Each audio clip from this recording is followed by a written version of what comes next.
Okay, friend, the first thing I want to show you about the sport of boxing is your stance. Whenever you face your opponent, you never want to face your opponent like I'm facing the screen here. This is a 90-degree angle. You want to turn your body so that you're in a 45-degree angle. And you can kind of look at my legs. They're bent, slightly bent. My rear right heel is up.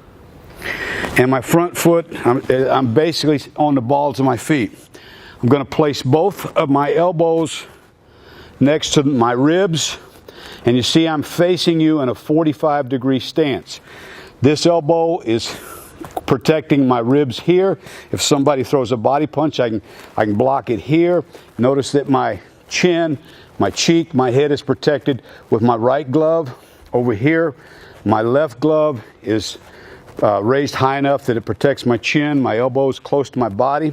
Somebody throws a body punch, I can block it here. Somebody throws a jab, I can block the jab, I can block it here.